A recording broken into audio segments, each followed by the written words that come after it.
Oh, in this video, we'll be going through the components of shareholders' equity. There are two ways for a corporation to raise money.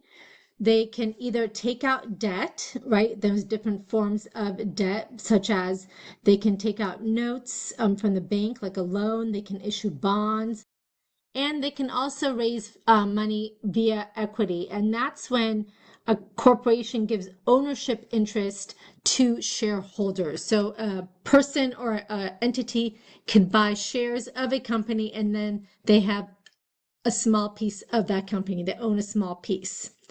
If you recall, the standard formula for a balance sheet is assets equals liabilities plus shareholders' equity.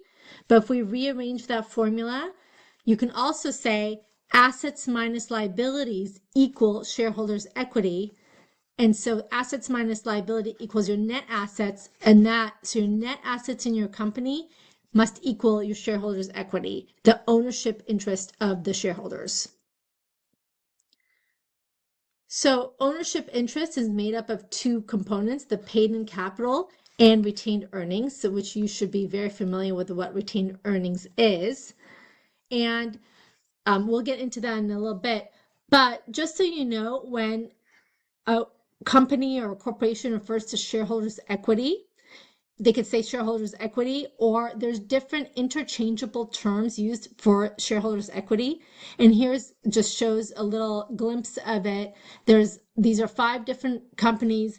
They each call their shareholders equity section something different. So Target will call it shareholders investment, Novartis just calls it equity, and FedEx calls it stockholders investment. But those are all meaning the same thing. The shareholders equity section is made up of 4 primary components. There's paid-in capital, which includes the common stock and preferred stock, includes the paid-in capital. There's retained earnings, treasury stock, and what's called accumulated other comprehensive income. So we're going to get into each of those in a little bit. First, let's discuss what paid-in capital is. When paid-in capital is when a company or an entity or a person purchases share of the stock from the corporation, then paid-in capital is created. Paid-in capital can also arise from when a corporation buys back some of its shares from the open market. That's called treasury stock, and we'll get to that in a completely different video. And there's also paid-in capital can transpire from share-based compensation activities, and that means like stock options or restricted stock that are issued to employees of the company as some of their compensation, not necessarily just cash. Retained earnings is the accumulated earnings on behalf of the shareholders, and it's just reported as retained earnings. But there's various things that go into retained earnings, such as the net income minus the dividends, right? Any dividends paid out to the shareholders makes up your retained earnings. And then, like I said, treasury stock is when the corporation buys back shares from its shareholders out in the market. Now, here's an expanded version of a shareholders equity statement, a statement of shareholders equity. Okay, this is not typically how it is, but just to kind of highlight all the detail of different kinds of things that can impact each of these buckets. Let's talk about capital stock. Like I said, we can have common stock, and this one doesn't have preferred stock. Oh, yes, it does. It's right there. It has preferred stock. And then for additional paid-in capital, which is the same thing as paid-in capital, there's various ways that paid-in capital can come about. And this is just the various ways that's listed here. We're not going to go through all of them. But just know that there's different ways paid-in capital can come about, not just when we sell stock to a shareholder. And then you have your retained earnings. And then here you have what's called your accumulated other comprehensive income. And there's 4 primary buckets that can affect your accumulated other comprehensive income. You don't necessarily have any or all of them in any particular year. You may have some or none, right? And we'll get into that in a little bit. And then you have your treasury stock. But typically, when you look at your shareholders' equity, your statement of shareholders' equity, when we saw in the previous slide, we saw the paid-in capital, we saw all of them listed out right here.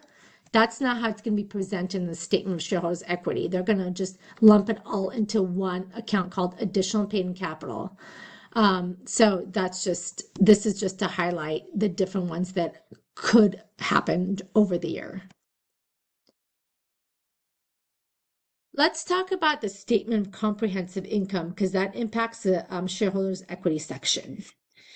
We have two, when we talk about comprehensive income, there's what's called your net income, which is kind of what we're familiar with, what we've seen on the statement of the income statement, or sometimes it's called the statement of operations, right, where we have our income minus expenses equals our net income. That is one, so net income is one component of the statement of comprehensive income. The other component is called other comprehensive income. And so when you look at your statement of comprehensive income, you have your net income, which is flowing through your statement of operations, and then it lists out this other comprehensive income. We've discussed this before. We refer to it as OCI, other comprehensive income, and there's four main buckets that make up other comprehensive income. And think of OCI as other items that are happening in the company, but they're not necessarily income or expenses. At least they're not realized. So when we think of net income, right, we have our sales, we have our utility bills, which are an expense, our salaries that we have to pay, which is an actual expense that we pay, and that all goes into net income. There's things that happen, right, in the company that are not yet realized, but we still want to let the reader know that this is coming up, or if we were going to do something about it today, this would be the actual impact. But let's talk about, there's investments, right? Gain or losses, unrealized gain and losses on available for sale investments. We've gone through investments in a previous semester, right? Because it's in the earlier chapters of the book. But when you can have an unrealized gain or loss from the certain investments, and that unrealized gain or loss will affect other comprehensive income. You can also have, we just discussed this in a previous chapter about pensions and post-retirement benefit plans, right? Like pensions. So if we have a change in a pension plan, right, that might increase our liability, or we might have changes in our plan assets related to pensions that might have also increases or decreases to our assets. The other side of that transaction will go to other comprehensive income. We don't recognize that gain or loss immediately. We will park it in other comprehensive income until an actual gain or loss happens, or if we want to spread out a certain gain or loss over a period of time so that the net income doesn't get impacted all at once.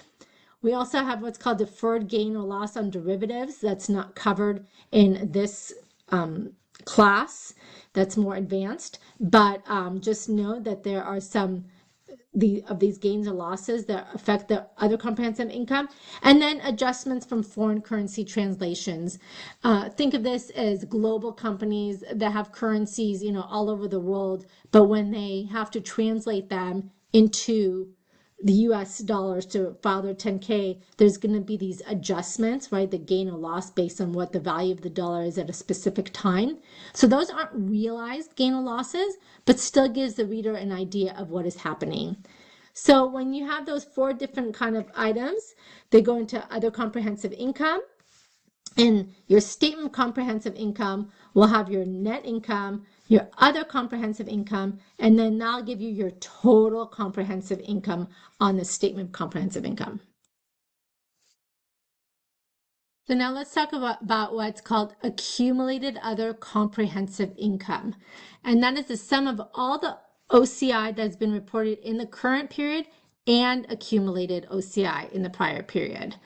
So think of this as, let's talk about retained earnings, right? When I look at my retained earnings is I start off with my beginning retained earnings, which is some number, plus my current year net income, right? Minus any dividends, equals my ending retained earnings. Okay, and so this ending retained earnings goes into the statement of stockholders' equity. That's what I'm going to say. Now let's look at what's called accumulated other comprehensive income, AOCI. Okay, that's going to be my beginning accumulated other comprehensive income plus my current year other comprehensive income, OCI, what's impacted OCI in the current year, right? To get me to my ending accumulated other comprehensive income. And then that number also goes into my statement of stockholders' equity. So it's a roll forward. So that's when it says that the accumulated right here, when it says the accumulated other comprehensive income, is the sum of all the OCI that's been reported in the current year and in the prior year, because it's a roll forward, it's a balance sheet account. Let's look at Apple really quick, just so we can see everything we're talking about in how it actually happens. This is for the year ended September 27th, 2025. This is their consolidated statement of operations, which means their income statement, right? And here you see their net sales, their cost of sales, operating expenses, and then it has their net income right here, right? You have your net income for $112 billion. So their sales is made up of their products and services, and then all their operating expenses and non-operating expenses to get to $112 billion of net income.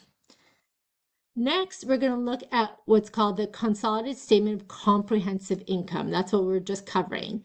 Well, it brings down this net income number, this $112 billion, comes right at the top right here. And then it's going to talk about its other comprehensive income, right? All its OCI transactions that happened during the year. And this is here the foreign currency translation, unrealized gain losses for derivative instruments, and then unrealized gains and losses on marketable debt securities. There's all types of things that goes into OCI. And so then they have what's called total other comprehensive income. So they have a total for the OCI. And then the last line on this statement of comprehensive income is the total comprehensive income, which is $113 billion, equals the $112 billion net income plus the $1.6 billion of other comprehensive income. And then finally, let's look at Apple's statement of shareholders' equity. And it's a roll forward is what they are. And we'll start with, again, the same time period for 2025. We start with our shareholders' equity beginning balances. And then the way Apple presents it is they have a roll forward of each different component of their shareholders' equity. They have their common stock and APIC. They give you a beginning balance. Then they give you everything that happened during the year to tell you what your ending balance is. Then you have accumulated deficit, which is the retained earnings, but they call it deficit because they actually have overall a negative retained earnings, which sounds weird for Apple, but that's what it is. But let's see why that actually happened. So their beginning balance is a deficit because they have a $19 billion negative retained earnings, if you will, but they made $112 billion of net income. So remember, our retained earnings roll forward is our beginning retained earnings plus our current year net income, which is this $112 billion, minus dividends, right? And there's other things that go beyond the scope of this class, which is like this common stock withheld related to some settlement and common stock repurchased. But this is basically the accumulated deficit, or this is the retained earnings roll forward. And then finally, we have what we just learned about, the accumulated other comprehensive loss, which we have our beginning balance plus anything that affected other comprehensive income in the current year. This is where we see the $1.6 billion to get to our ending balance for accumulated other comprehensive loss. And then we have our total shareholders' equity ending balance. So this is just one way to present it. A different way to present the statement of shareholders' equity is to list it out in columns, which for me personally is my preferred way to see it. Personally, I like this better. And this is just an example from Walmart from their January 2022 to 2023 roll forward. And it has all the same things, right? And it just kind of lists out in the column. I just like this format better. But if you look at it, it conveys the same information. So there's no right or wrong way. It's just a matter of presentation. Let's do a concept check. Which of the following items would not be reported in the statement of comprehensive income as other comprehensive income? So the statement of comprehensive income equals the net income plus the other comprehensive income. So we're talking about this portion right here, the other comprehensive income. So A is a decrease in the value of available for sale debt securities. That is definitely goes into OCI. B, loss on post-retirement benefit plan assets. That also goes into OCI. And C is a gain on sale of equipment. So this is just when a company just sells equipment and they sell it for more than its book value, and they record a gain, that actually goes on the actual net income. And then adjustment for foreign currency translation is also an OCI adjustment. So the answer to this question is C.